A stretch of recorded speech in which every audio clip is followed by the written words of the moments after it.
Assalamualaikum warahmatullahi wabarakatuh. Halo teman-teman, saya Dela Julesara Elva Banyo. Kali ini saya akan membuat video tentang menganalisis pinjaman daerah dan risiko fiskalnya. Pertama, kita mulai dari latar belakangnya.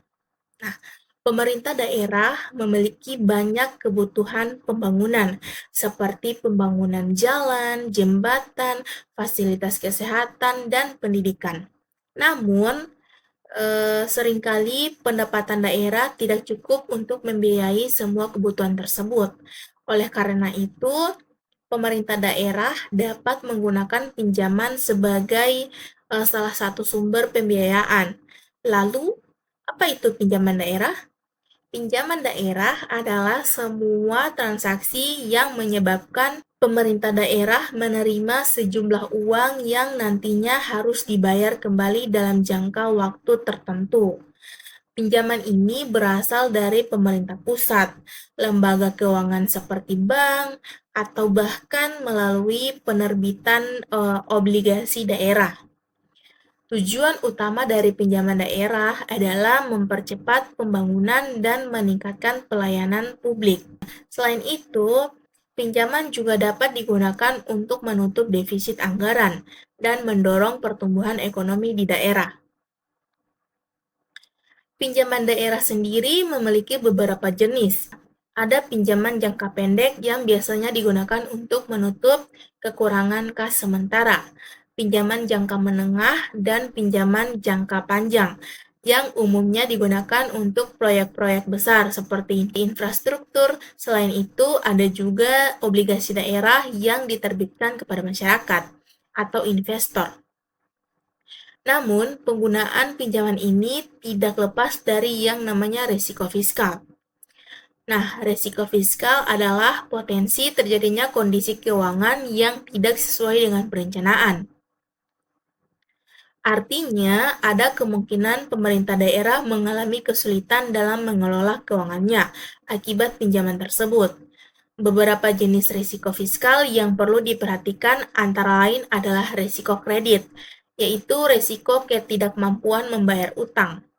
Kemudian ada risiko likuiditas, yaitu kesulitan menyediakan dana dalam jangka pendek. Ada juga risiko suku bunga, terutama jika terjadi kenaikan bunga pinjaman. Selain itu, terdapat risiko nilai tukar jika pinjaman berasal dari luar negeri, serta risiko operasional dalam mengelola proyek.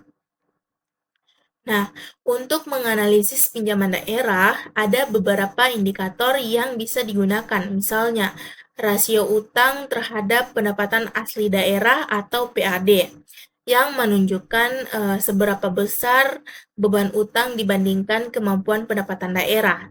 Kemudian ada Debt Service Coverage Ratio atau DCCR yang digunakan untuk mengukur kemampuan daerah dalam membayar cicilan utangnya.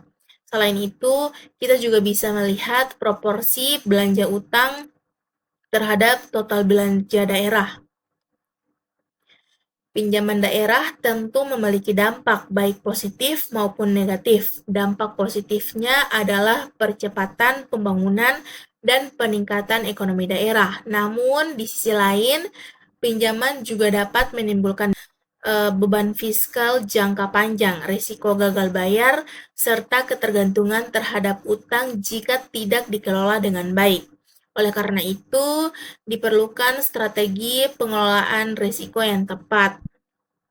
Beberapa strategi yang bisa dilakukan antara lain adalah melakukan perencanaan pinjaman kelayakan proyek sebelum mengambil pinjaman, membatasi rasio utang agar tetap aman, serta menjaga transparansi dan akuntabilitas dalam pengelolaan keuangan. Selain itu, monitoring dan evaluasi secara berkala juga sangat penting.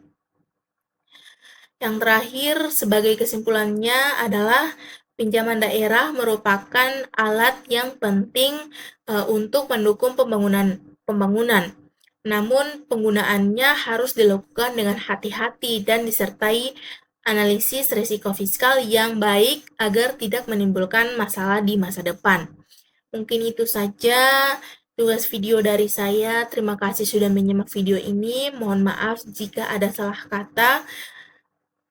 Wabillahi taufiq wal hidayah. Wassalamualaikum warahmatullahi wabarakatuh.